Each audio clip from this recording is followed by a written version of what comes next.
From the New York City area, welcome to the Badass Counseling Show, where the master badass himself, Sven Erlandson, takes you deep and gives balm for the soul, baby.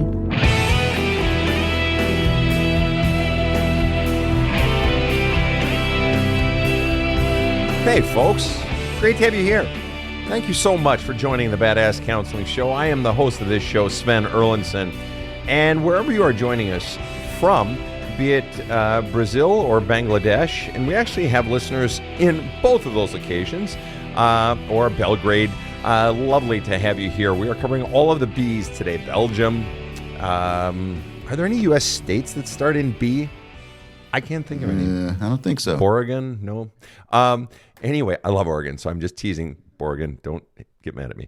It's great to have you here joining us on the show. This is a counseling episode of the Badass Counseling Show.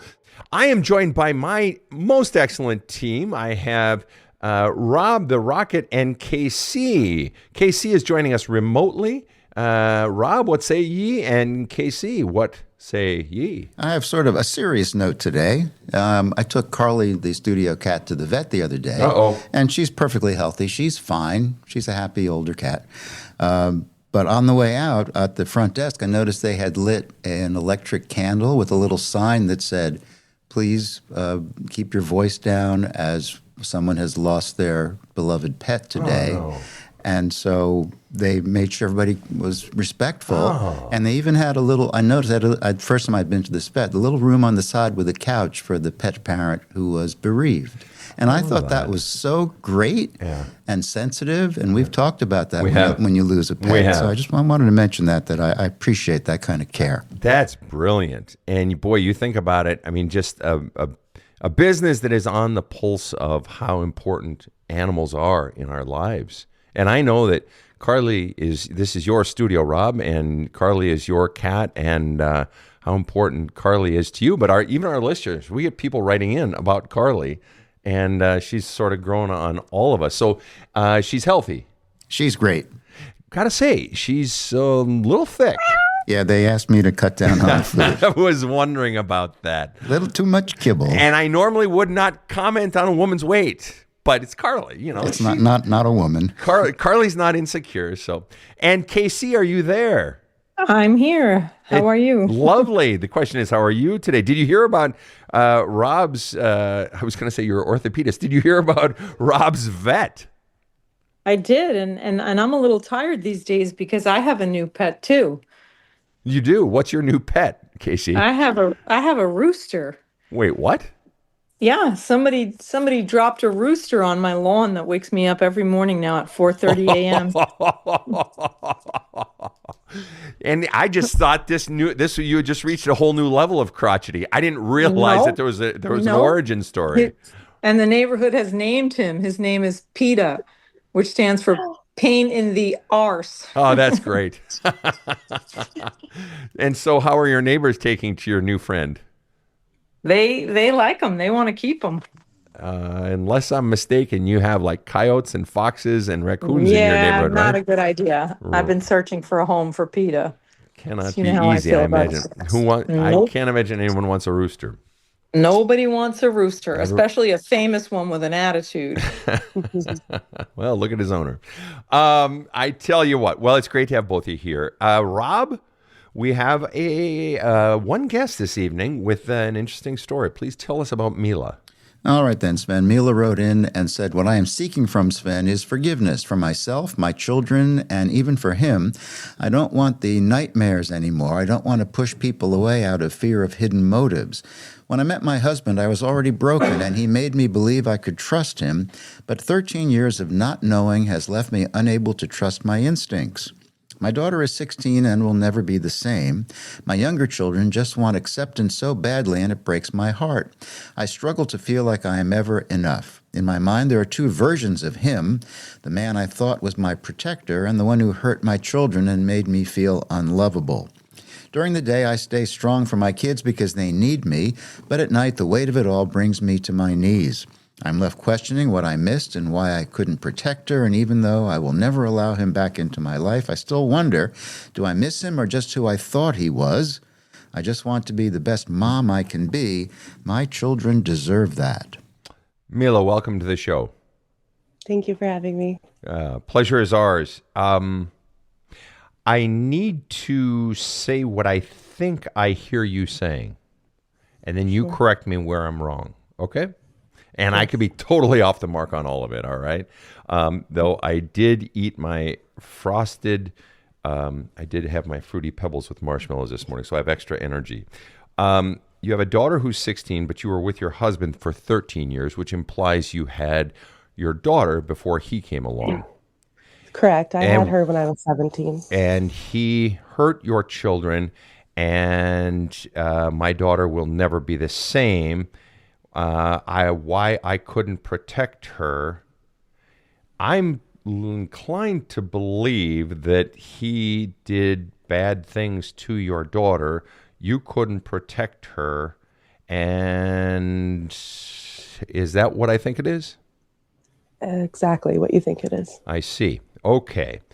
So then you had to, you chose to kick him out of your life. Okay. Very difficult thing for you to discuss, I have no doubt. Absolutely. Okay.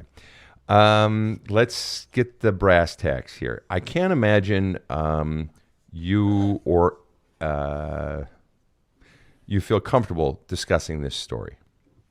It's been 6 months, so at this point I'm used to pieces of it. Sure, but it's still fresh. 6 months is fresh versus like 4 years or something like that. Okay, Yes, so she was 3 when you met him?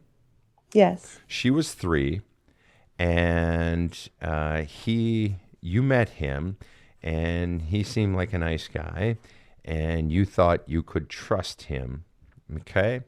And then you're together, and then you go on to have 2 more children together. 3 more. 3 more children together. Okay, so plus 3 kids. And then, to the best of your knowledge, at this date, when did he start molesting your daughter? She was 13. 13. 13. So that would have been approximately 3 to 4 years ago. Yes. And when did you find out that the molesting was happening? Was it a one-time thing, or did it happen many times? It happened over the course of 2 or 3 years, but I found out the day that I called the cops, and he was removed by CPS. Okay. And you found out how? I was in the car with my daughter, and I was talking about my father, and she suddenly turned off the music and was tearful and said, "I have to tell you something." And she told me everything. Wow. Okay. Now, devil's advocate for a minute, all right? Respectfully, you don't have to answer the question if you don't want to, okay? Sure. You are in a position that I personally have never been in, all right? Sure. So I say this with mad respect, and that we can cut the audio feed at any point if you want to, all right?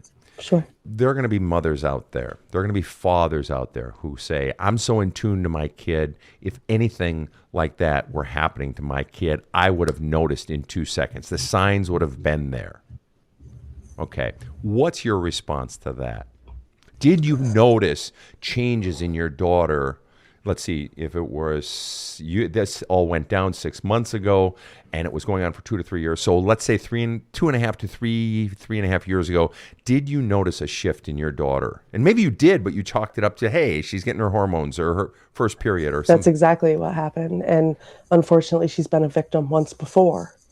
So none of these changes in her were very, I could definitely attest that it was to whatever was going on in her life. And I had asked her multiple times, like, is something else happening? And she said, no, mommy. So then, just to rewind the tape, it had happened once before. Was the person once before also someone you had been with? No, because this was your husband. It was a babysitter. It was a babysitter when she was 3 or 4. When she was 3 or 4. But that would have been prior to or when you knew the man who went on to be your husband? right before I met him. Right before then. What did you discover after the fact in terms of him threatening her or telling her, this is our secret, don't tell anyone? What was conveyed to her? He bought her with secrets. I won't tell mom this as long as you don't tell her this. And he would tell her things like, mom will hate you for this if she ever found out, so you better not tell her. Okay. Yeah. Okay. And any idea, and maybe she told you, any idea what enabled her to finally puncture that, gave her the courage to finally say, fuck that, and tell you?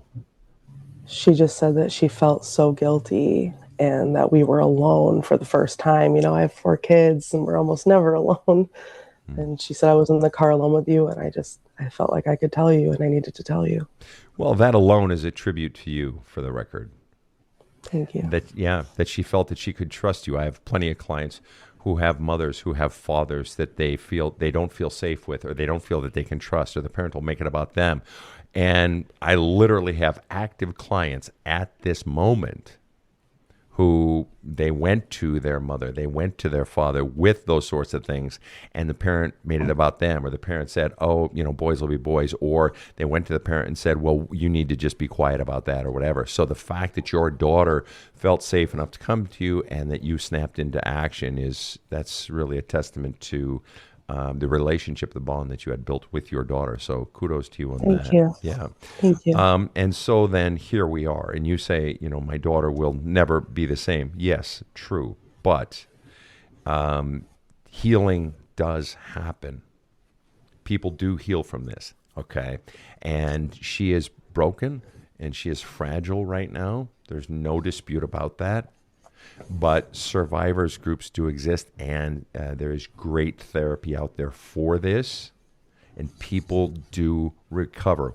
Women, girls do recover from this. Boys, men do recover from this and go on to lead productive and happy lives. It does happen. So part of what you have to do, Mom, and I know it's very hard in the situation that you're in, is part of what you have to do.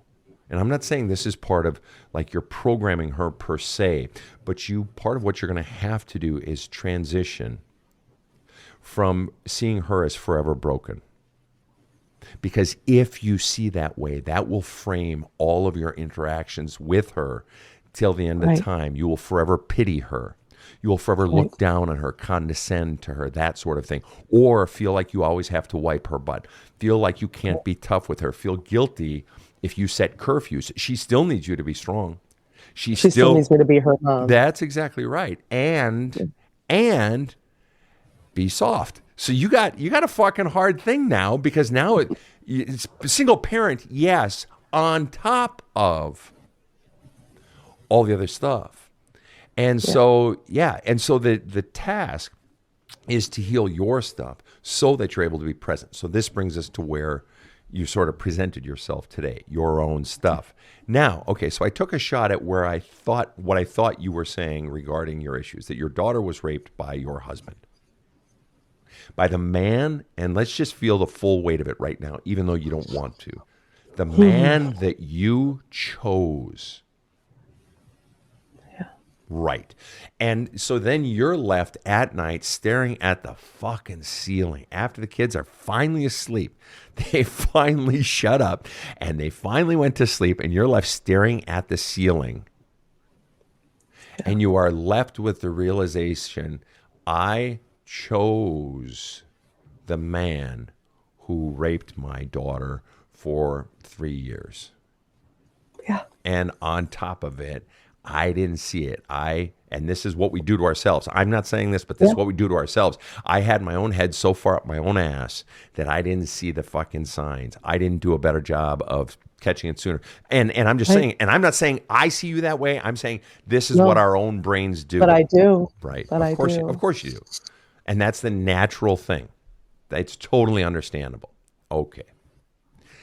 On top of it, the thing you're not saying in here, but you're saying it. It seems like. Now, you throw this one out in the trash, tell me to go fucking egg. I don't care. I could be totally fucked up on this one. But what I hear you saying is your own dirty little secret. I'm still in love with him. I miss something, but I don't know what it is that I miss because all of it was a lie. He abused. That's true. But two things can be true at once. Have you ever loved someone, and maybe it was when the love was actually good, before all the shit went down, or maybe it was with an ex of yours or something. Have you ever been in a situation where you love someone and then you're in the middle of an argument and you just want to wring their fucking neck? And right, you love them and you hate them at the same time, right? We call it mixed feelings, right? Yeah. Or you're watching that movie, that Hallmark movie, and you're happy and you're sad at the same time. Mixed feelings. Yeah. Right. So what's going on right now inside of you is this mad jumble. It's only been 6 months, kid.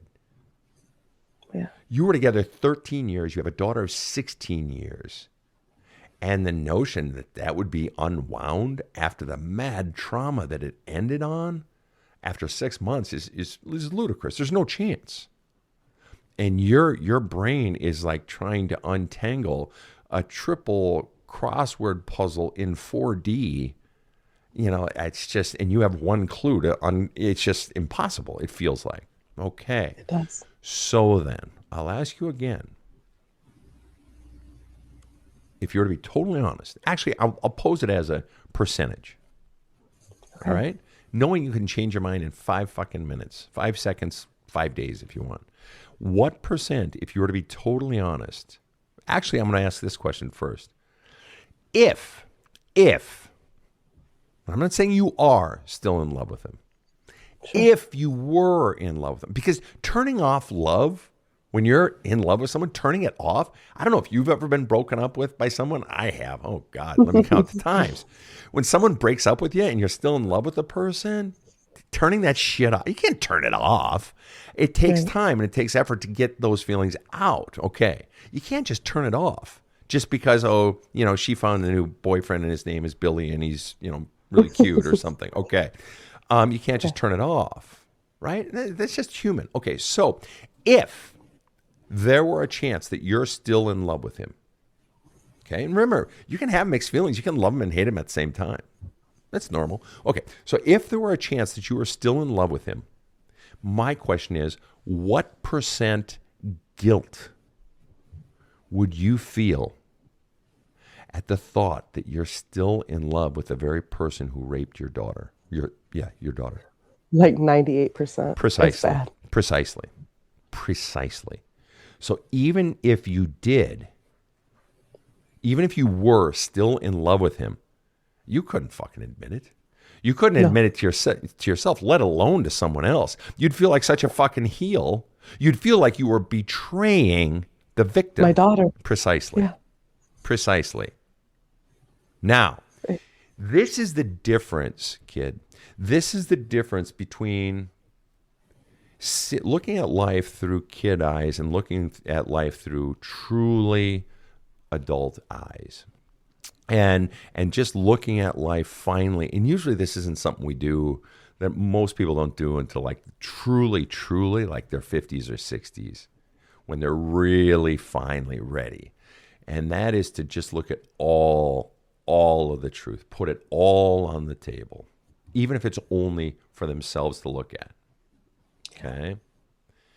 If you were to be totally honest, even knowing that you would feel guilty as fuck saying it, all right, you've admitted 98%, which means 100%, but whatever. But okay, even if you were to feel totally fucking guilty saying it, what's the fucking truth? What percent are you still in love with your ex-husband? Be honest. Probably 85 or 90. And pick one. 90. Right. What are you feeling right now? Remorse, guilt, and hatred. Remorse, guilt, and hatred. Now, what's interesting is I had opened the door for guilt. But interestingly, the first word that came out of your mouth was remorse. So I want to ask, remorse for what? It's an interesting word choice. Why remorse? Remorse for what? For allowing anybody to do that to my children. Because he didn't just hurt her, he hurt my other three. And how did he hurt the other three? Physically, emotionally. That's why CPS won't allow him any contact at all. But I didn't know. Okay. And when you say he physically hurt the other three, what specifically are we talking about? He would smack them in the back of the head. He would hit them, spank them. He would hit them so hard that they would scream. And how could you not know? Because he didn't do it when I was home. I'm an ER nurse, so I'm gone 12 and a half hours a day. Of course. And he wasn't good with money, so I picked up a lot of time, so I was gone a lot. And then he would tell them, this is why he bought a book called This Is Why Dad's Mad. It's a PTSD book for veterans, to manipulate them to saying that that's why he was allowed to be mad at them, so that they never told me. And I find it interesting. Help me understand. I'm genuinely wanting to understand. When you are describing your daughter's rape and for those years and all that she went through, you registered no emotion. But when we talk about him hitting your other three children, you break out in tears. Why is that? Nothing wrong with it at all. I'm just curious. You got to admit it's interesting. Nothing wrong with it. Yeah. Tell me why that is. I think because I've already gone through a lot of turmoil with my oldest daughter. She's been molested once before, and this isn't new for our relationship to have this tumultuous life. But my other children, I feel like my oldest daughter was always going to have a hard life because I had her when I was 17. I was still really young. But my other children I had in wedlock, and when my life was stable, I don't ever want them to experience what my daughter did. They were born when I was stable and life was well. So I just thought that I could protect them better than I did her. Understood. And I just want to catch you on one thing there that I want you to begin to potentially deprogram from your language. And that is when you said about your daughter, I always knew she would have a hard life. Do you see how you are already writing the script for her life, and you are writing the script in your own brain for how you are perceiving her, and that message is going to come out, and it becomes how you treat her then. Okay, just a seed to plant in you. Think about those words that are coming out, especially on top of all the things that had happened. We're going to come right back, Mila. We're going to come back to Mila's fascinating story and continue to dive deeper right after this short break. My wife pushed me to watch this guy's TikTok videos, so I finally caved in, and holy crap, blew me away. I started watching more, and every time he opens his mouth, I get blown away in a whole new way. So I finally bought his book, There's a Hole in My Love Cup. To say I got an ass kicking is an understatement. Much needed. It was like having my own personal tough therapist who just gets it. So go do yourself a favor. Get There's a Hole in My Love Cup. It's powerful stuff. This show provides soul counseling intended to entertain and inform, and is not medical advice.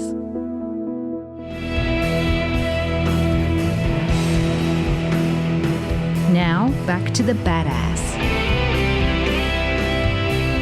We are back with Mila, and we are discussing the treatment of her ex. Are you divorced yet? We're still working on it because we're still going to court for all of the children. Got it. And so you had said that you still love him 90%. You feel 98% guilty saying that. And you feel remorse for allowing him to hurt your children. And you feel guilty saying that you love him, and you feel hatred. If you were to be really, really super duper extra rocket powered honest, tell me the percent, and it can be any numbers, the percent you feel hatred for him and the percent you feel hatred for yourself. And the two numbers have to add up to 100. 40% him, 60% me. All right. That's roughly what I was going to guess. Now, I get that. I get that. Okay. And the self-flagellation, beating yourself up over it. However, you had a monster living under your roof. Yes, you chose him, but at the time that you chose him, tell me exactly how you could have known that he was a child molester and a beater. I've spent the last 6 months going through all the memories, trying to see if there was something I missed, and I can't find one. Okay. And you are an ER nurse. I'm a former emergency room chaplain at a level 1 trauma center. I know. Okay. I know ER nurses. They are the saltiest motherfuckers on God's green earth, and the funniest motherfuckers on God's green earth too. Right? Also right. Right. Okay. So you've seen it all, and you know your antennae are pretty fucking good. Okay. Yeah. But, I thought so. Right, but sniffing out someone who's a child molester in advance, who can do that? Yeah. Who can do It's that? hard. No. Right, no. And that's why they have, even with these fucking TV shows, who was that guy on NBC News that always used to that, Dateline or whatever, that always used to do that, we catch the child predators and shit like that. Even his show, Chris something, it's next to him. I couldn't tell one from another, one man from another. You can't tell. No. And you can beat yourself up to high heaven trying to figure that one out. And there's nothing wrong with going back and re-listening to all the files of your brain. What did I miss? What did I miss? You know, and maybe he was aggressive towards you one day, or maybe he was, raised his voice one day. But does that mean he's going to beat your kids? You had no way of knowing that. Right. Okay. Now, if he had done something in the same ballpark as that and you would let it go, sure. But he didn't. Otherwise, obviously, you would have said that. Okay. So where I'm going with this is, at some point, what you have to realize is, and it's not just a mental realization, okay? There's other stuff that's going to go with it, and I'll get to that. But at some point, you have to realize that you carrying around this burden, this self-hatred, you said you 60% hate yourself, 40% hate him, means that you are fundamentally protecting him at the expense of yourself. Yeah. You are protecting the very person who did all of this shit. He did this. You guys were victims. Your children were victims. And do you wish you had been the hero and caught it sooner and been the protector? Yes, of course. We all do. Your children, most of all, of course. You, most of all, of course, 100%. No doubt about it. But you didn't. And that's okay. And in the end, he is the perp. Furthermore, most important, I'm reminded of the words of my mother, died at 93. And she said, I remember her telling me in her 70s, mid to late 70s, after raising 6 kids, and she had said for so many of her years of child rearing, she said, and this is a woman who taught early childhood education at the graduate level, all right, and she had ran giant education programs and so forth. She said, I felt so much guilt over my parenting for so many years. And she said, I realized I wish I would have forgiven myself sooner. In large part because that guilt hung over me and hung over, as a result, my children, my adult children. That cloud over me was a cloud over them.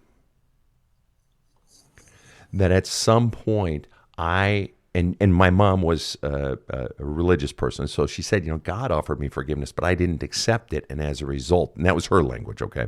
And so I'm not selling religion, but I didn't accept it, and as a result, I had that cloud over me, rather than being a source of sort of greater lightness in my children's lives. And you got to think about that with regard to you. Now, this is still fresh, all right? So I'm not trying to take your self-flagellation away, that you need to feel that as long as you need to feel that. But at some point, you have to give yourself the very grace of the fact that you didn't actually do this. I want to go back, though, to that notion of forgiveness that you mentioned in your very opening sentence, because you say something very odd in that sentence. What I am seeking from Sven is forgiveness for myself, for my children, and even for him. Two things odd about that. I can understand why you want to forgive yourself, and I think that's fantastic, okay? But forgiveness for your children, I guess I'm perplexed. What did they do wrong? They blame themselves for him not being here. They Right. think that because they told on him that they got him in trouble. Right. And I can't take that pain from them. Right. Right. However, what you are responsible for is the messaging. You are responsible for the messaging. And what that messaging does, because right now, the messaging that they believe is the messaging that they have created in their own head. I'm going to assume that no adult, though potentially him, but no adult has said to them, it's because of you that your daddy is gone. I'm going to assume Nobody else. Right. So that means in the void that it has been created, okay, daddy's gone. We love our daddy. And children, they still love their daddy. They do. They do. Right? And I see this all the time, the shit that parents do to their kids. But that's why I write in one of the chapters of my book, children love parents more than parents love children, that they will endure so much more than a parent ever would at the hands of the child. Right. Okay. And so they still love them. So they create this belief system. And the belief is, I'm bad. I chased daddy away because of, and you, more than any other person on God's green earth, you have the power to rewrite that entire belief system. You have the obligation to rewrite that entire belief system. And you rewrite it with, there is literally nothing you did wrong. Your father, good. And you do not relent on that. You convey to them, you are good. He violated your goodness. There is nothing wrong with loving your father, but there is nothing you did wrong. And if you have to hammer the fuck that into him, I don't mean physically, but you hammer that into them and you acknowledge their love and you say, there is nothing wrong with loving your father. That's okay. Let's talk about your love for your father. And I'll bet you miss your father. And the more you get out your own love on the side, and the more you get out your own hatred on the side, you'll be able to be very present to their feelings. And it'll be very important that you give them each one-on-one time to have these conversations, as I'm sure you are. And I hope they are each in therapy. I'm sure they are. Yeah. Great. And with your eldest, she needs to have a diary of her own, and she needs to have a little lockbox to put it in where no one can read it. None of her little peckerhead, siblings, because I was the little peckerhead siblings, and I would have read it, and I would have stolen her money. Okay, and so, but she needs to have that opportunity. But the kids, they need to know that their love is okay, and you need to just pound it. And furthermore, you need to ensure explicit conversations with her therapist, that the therapist is hammering that exact same message in there, that you need to make sure you're paying the fucking therapist. And if you aren't, find a therapist that you got to pay. And you make sure that therapist is on point with the exact same message. That and any therapist worth their salt is giving that exact same message. It's not your fault. He did bad things. It's okay to still love your father, but he did bad things. And the truth is, as they age, they're going to understand more. I have no doubt that your 16-year-old understands much better that it's not right. So it's part of it is just aging out of it. And their little hearts hurt. Their little hearts hurt. And you know what? Part of that is part of divorce at a young age, that their hearts hurt. But it's better at this age than older, in part because a child at this age is more likely to get it out. A child at 14 or 18 is more likely to stuff it down. So as hard as it is to have all those feelings coming out and all their wild ideas, it's better now because at least they're getting it out. Okay, so back to what you said next then. What I'm seeking from Sven is forgiveness for myself, for my children, and even for him. You're wanting forgiveness for him. Tell me more.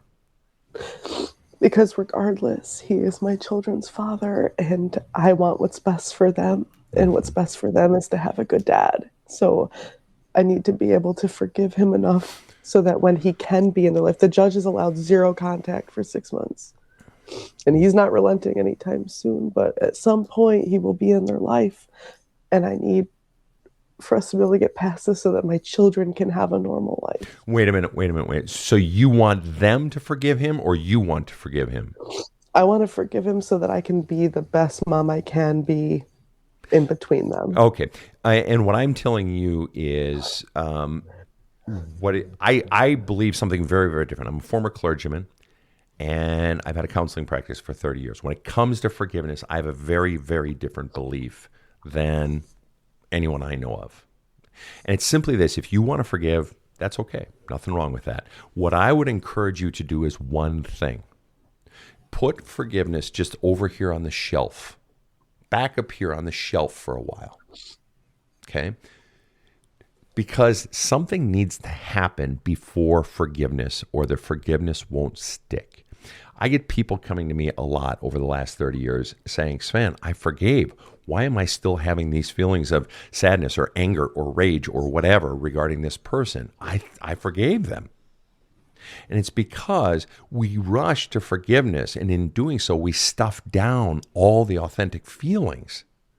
And people say, well, you got to forgive and forget, or you got to forgive for yourself. You know, you're doing it for yourself. It's not for them. You're doing it for yourself, or you're doing it for your kids. It's bullshit. All you're doing is you're stuffing down the real fucking feelings. So what I'm saying is, let's leave it up there on the shelf. Okay? You can forgive later. You want to forgive? Knock yourself out. Okay? But what you've got to allow is the real feelings. Okay? And get all of that up. Welcome all of it up, no matter how scary it is, no matter how guilty you feel. Bring it all up and get it all out. That means journaling and letter writing. All of it. And this is the difference between the girls and the women. This is the difference between the men and the boys. That when we finally are looking at life as an adult, we are looking at all of the truth. We are welcoming it all up and flushing it all out. Let me ask you this one thing, and then I want to bring Rob and KC into the conversation.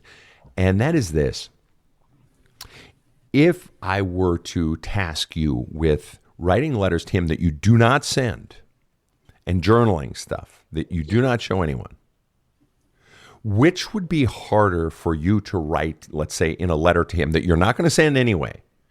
Would it be harder for you to open up and pour out your love and longing for him? Or would it be harder for you, be honest, to open up and pour out your hatred and rage against him? Which would be harder for you? And you're crying right now. My love and longing. And why would it be harder? Because it feels so weak after what he did. What are you feeling right now? You're crying right now. What are you feeling? Guilt? But you love him so much, don't you? I did. Yeah. You do. You told me you love him 90%. You love him so much, don't you? Be honest. Just be honest. Just be the person that you are. You love him. I do. Yes, you do. But I can't forgive him. No, I'm not asking you to. You were the one that wanted to, okay? I will never push you to forgive anybody you don't want to forgive. And in fact, isn't it interesting what you just said? I can never forgive him. But what I asked was for forgiveness. Right. When you said, I'm asking for forgiveness so I can get along for the kids' sake and all that, those are things you think you're supposed to do. Versus, I can never forgive him. Right. That's your truth.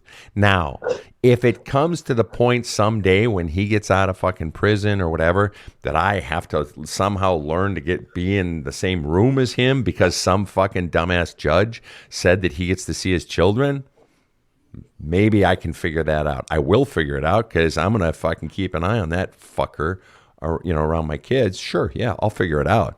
No one's saying you got to forgive. I told you, put it on the fucking shelf. Let it rot on the fucking shelf. You don't ever have to forgive as far as I'm concerned. But you do have to get your fucking feelings out. All of it. Especially the love. And especially the hate. Because the more you get that out, you're going to find inside yourself this fucking calm. You are sobbing your fucking eyes out right now. Let it come. Let it come. It's okay. What are you feeling right now? Give me a feeling word. I'm angry at myself for loving such a monster. No, it's all right. You didn't know. And you know now, and you love him. So what? You love him. It's what you feel. It's okay, all right? It's okay. It's okay. We feel what we feel. You're not acting on it.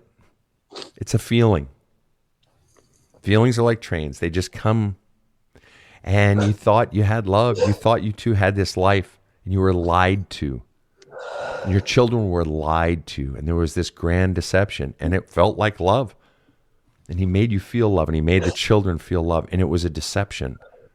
And part of what's hurting in your heart is that all that love, it was just a lie. And it was an awful, ugly, terrible lie. He said that I'm a narcissist and that's why he beat my children. Oh, wow. Oh, he's a real gem, isn't he? He said, you're a narcissist and that's why he beat your children. Yes. Oh, well, just as a little reminder for you, Mila, the most hated people in prison are pedophiles. So he can run all those fucking pretty little stories through his pretty little head. But somebody's going to love his pretty little head in prison if they're not already. And I'm sure that part of you that loves him feels sad about that. But all the rest of us aren't really feeling that sadness. And him saying, you're a narcissist, A, obviously he is, but B, and so that gives me an excuse. That, not just an excuse, that's a reason. Because you're a narcissist, I should beat your kids. There's no logic to that whatsoever. There's literally, that is a complete non sequitur. That's just a man being a fucking asshole. That's just malicious fuckery right there. He said that I was a bad wife because all I did was work and clean. And that's why he did what he did to my daughter. Oh, wow. Wow. And so then I keep thinking, like, if I had been better. Oh, stop. Just stop. Stop that. Stop that. Now you're buying into his bullshit fuckery. If I had been better, then he wouldn't have molested my daughter. No, that's you buying into his fucking quackery bullshit. Because you worked so hard and cleaned and provided, you're a bad wife, so he gets to fuck your daughter, rape your daughter? No, no, no. There's nothing. There is no logic. There is no ounce. There is no teaspoonful. There is no shred of anything good under heaven that deserves any amount of response from you about that. That is everything that is wrong in the world encapsulated in as few sentences from him. Do not feel like you have to respond from that. And in the middle of the night, when you're feeling your weakest and you are giving into that kind of thinking, you listen to me shouting at you, no. And I hope some of the men in prison are hearing my podcast and that he's getting his comeuppance. You'll forgive me, but the crime, but then that shit, because you work hard and provide for your kids, I'm going to rape your daughter. What the fuck? And let me tell you, kid, that's exactly the same force that you need to bring to rewrite the stories inside of your children, if necessary. You haven't done anything wrong here, young lady. Thank you. You're a good mom. You did your best. The signals that your daughter was showing were hiding behind, her having her first period, and the stuff had happened before, and you didn't catch it, and you're a mom of 4, and clearly he's not much of fathering. The kids are getting beaten, and for some people on the outside, it's like, how did you not see it? But yeah, try being a single mom of 4 parents, and it's just like you did your best. And now you're regrouping. And the thing you have to do, and I'm going to bring Casey and Rob in here, the thing that you have to do, you have to commit to all those ugly feelings inside you. You want to do something hard? You go into all those ugly feelings and you start bringing them out, and you bring them out like a fucking freight train on your fucking brakes. Before you come home at night, you take 20 minutes and you stop and you journal your fucking ass off and write him a love letter, write him a hate letter. And you write 100, love letters and hate letters. All of it has to come out, because what's going to keep you still hooked to him is all the love and longing you feel. And what's going to keep that cloud over you is all the hatred, right? And and also write letters to past you, and get out all the feelings you have towards past you. Get it out of your system. As Mom would say, get it out of your system. And you need to keep flushing it, because the more you flush out your shit, the more you can be present to your kids' shit. KC and Rob. Rob, I want to start with you. Any thoughts?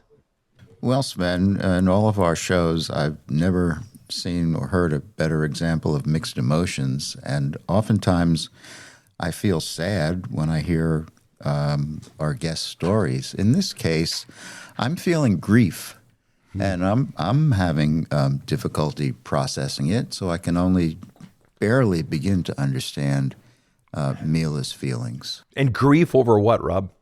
Grief over that situation that she finds herself in, and grief in the path that I'm sure she will walk and do better. But that's a tough road. And I feel for her. I don't want to trivialize it with the Rolling Stones, but mixed emotions, this toing and froing is hurting my guts. Even they would say that. She should know you're not the only one. You're toing and froing between the love and the hate for him. And you can't even talk about the love to anyone, because they'll think you're fucking crazy. And that's why you're a bad mom. But the love that you have for him has nothing to do with it. And that's why your journals are going to be so precious. And if you need to burn them, flush them down the toilet, put them in the shredder, fine. If you're worried about somebody finding them, do it. Fine. Do it. But you need to get that out of you, because otherwise it's going to stay in there, and your guilt will grow as your feelings of love for him and longing for him stick around. But the more you get it out of you, then it's not weighing you down. KC, are you there? The first thing that I want to say is that I'm sorry for you and your family and for all that you've been through. I am deeply sorry. As a woman, I have no judgment of you. Things have happened in my life that I was completely blind to and did not know was happening. So there's no judgment here. The complexity of all this for you and for your family is beyond, I think, anything that we've covered on this show. The amount of therapy and help your family needs right now is monumental. And if your kids are not in therapy twice a week, each and every one of them, a crime is being committed here. And it's not about affording that, because I'm sure that there could be some assistance with this, pro bono work from people, something. You all need a lot of help, because this is the worst kind of abuse I think I've ever heard of. The good dad ship has sailed. The good dad ship has sailed. So you need to come to terms with that, young woman. Like, you need to really unlock that in your heart and realize that you are a single mom to these children, and single moms do a good job and survive every day. I am a single mom, and I have been successful, and my kids have been successful in spite of it. Better to have one fantastic mother than a fantastic mother and a really abusive, shitty, narcissistic piece of shit human being for a father. And that is what these kids have. He is a piece of shit. Okay? He beat them and raped them and then blamed you. So all of you, each and every one of you were being abused. And any judge that would ever allow him to come out of jail and see those kids, unsupervised even, should be sent to prison. Okay, you should never allow him to see those children unless they, for whatever reason, want to see him. This should not be forced on them. Nobody should make them feel guilty for not seeing their dad. None of that. Right. Look at me and promise me that. I promise. Is he asking for forgiveness? Because you kept talking about forgiving him, but I didn't hear that he was asking for any kind of forgiveness. Why would you want to forgive someone that doesn't even have the emotional intelligence or the heart to ask for forgiveness? He's not asking you for forgiveness. Or is I wait, just let her want- answer. I just want to be able to move on. And if I feel like if I can forgive him, then I can get over this and it won't hurt so bad. No, you're able to, and I'll go back to you, Casey. You're able to get over it by getting all the feelings out. Yeah, hate the shit out of him. Forgiveness is just some magic word. It doesn't do it. Getting all the feelings out, that's what keeps you stuck. Go ahead, Casey. I'm just saying she should hate the shit out of him. She shouldn't be worried about forgiving And the him. love. And the love. Right. Get it all out. That's what's keeping you stuck. Go ahead, Casey. Right. And the last thing that I want to say to you is that there are 9 billion people on the planet. Half of them are men. I am sure that when you move on from this and you are in a healthy position, you will find a lot of wonderful men that will not put you through any of this, that you're not in love with him. You're in love with the idea of him. And that idea never actually existed. And I have been there. And so that's how I see you crying right now. And I know that I hit on that because I have been in that position, not once, but more than one time, where I stayed in an abusive relationship for way longer than I should have, 17 years. Okay. And, and, and couldn't get out because I was trapped at the idea that he was the only man on the planet for me. I'm sorry, I said that was the last thing that I was going to say to you, but I have something else to say to you. I was actually molested in my family from a family member, not to the degree that your daughter was. And at 17 years old, I was held for 2 days and raped. And I went on to have a very successful life. So please do not count your daughter out. Please do not think that her life is ruined. If she gets the right help and she gets emotionally strong, she will be fine. She will move on. She will become a strong woman, and maybe she'll even move on to help others because she'll understand the problem. But you have to get all of these kids and yourself the help now. Good Okay, words. I wish you the best of luck. And I hope that you'll come back in a couple of years and talk to us again and tell us that everything is so much better. Thank you. Or even 6 months. Yeah, absolutely. Mila, what's going on inside of you right now? Talk to me. It's just nice to hear someone that can understand what my daughter is going through, to how she did. And that's all I want for her. I want the best for all of them. Yeah. Yep. And that was a really great testimonial there on Casey's part. And their future begins with how you perceive their future, as we were talking about earlier. I want to touch on one last thing.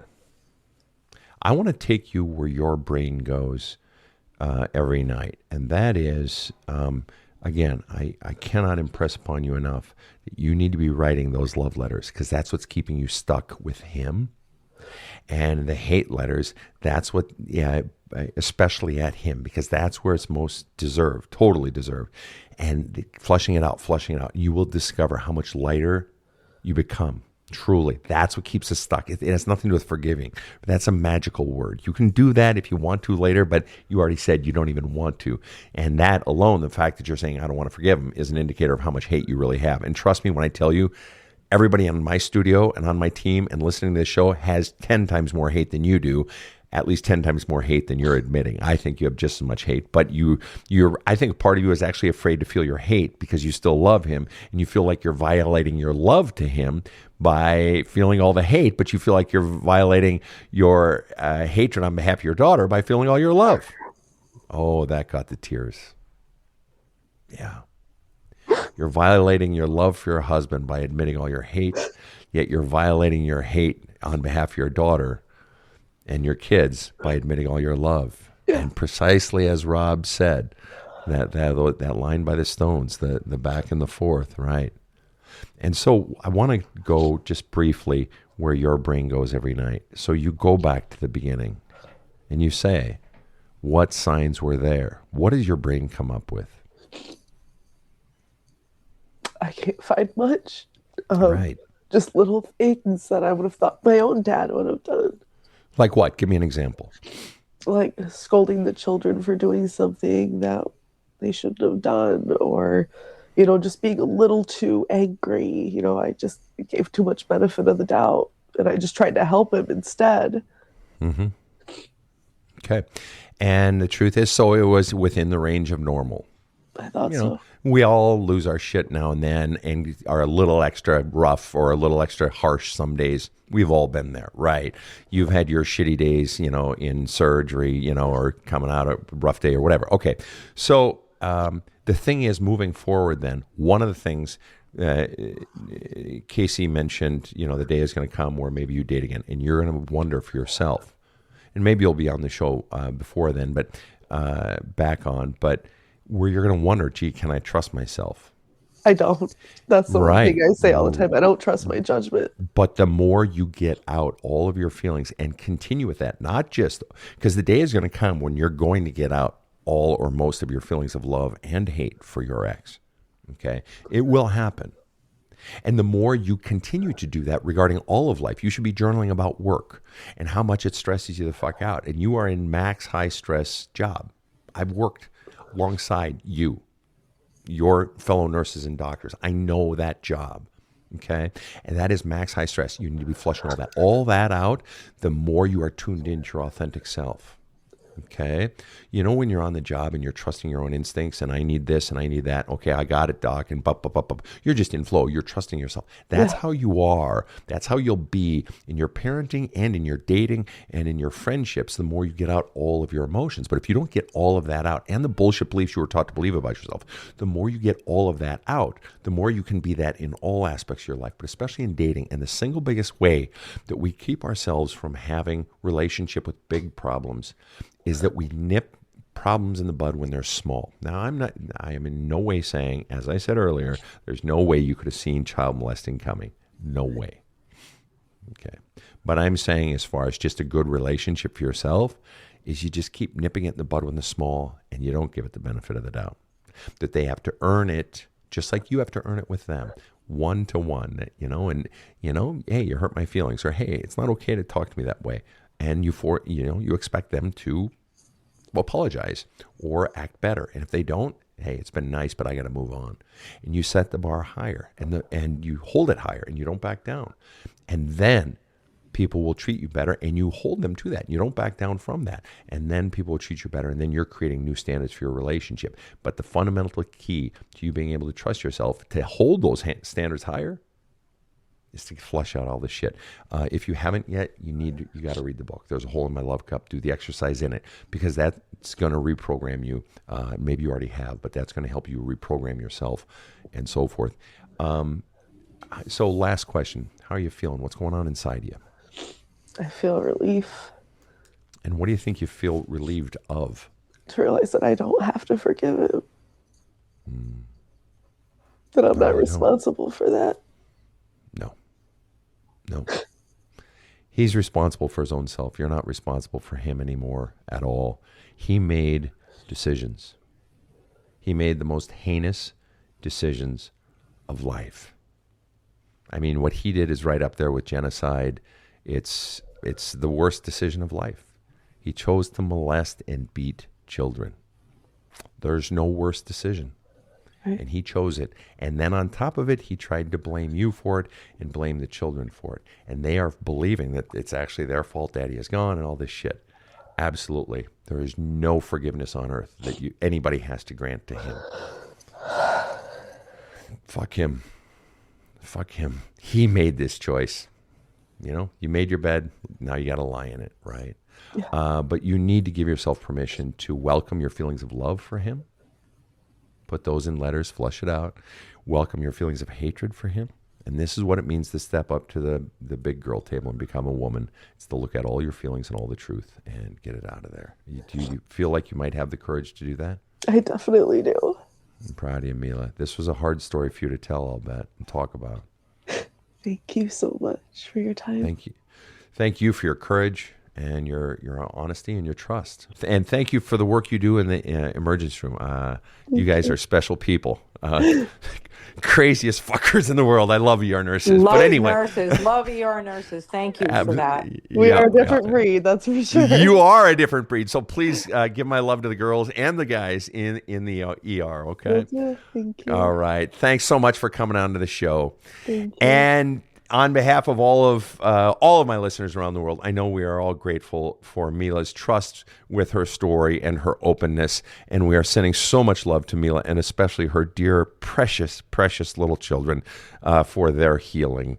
Special thanks to my team, Rob, for his insight and always picking the right words from the poetry of music to speak to a particular situation. That was a great grab from the Stones tonight, Rob. And for KC's wisdom from her personal experience and how it just touched the heart of a woman, and sharing a woman's experience both as a single mother and as a victim of rape, and as a victim in a long-term relationship that was shit. And it's interesting how our stories in life can touch another person just with our stories of our experience. A professional not needed. It's miraculous. And so thank you to everyone, but especially to Mila for this great show. On behalf of my entire team, thank you so much for listening in to the Badass Counseling Show. Have a kick-ass day. The Badass Counseling Show is strictly copyrighted. No copies may be made without the express written consent of the Badass Counseling Show, LLC.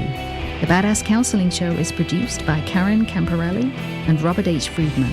Executive producer Sven Erlandson. Original music by two-time Emmy Award-winning composer Trevor Morris. Have a kick-ass day.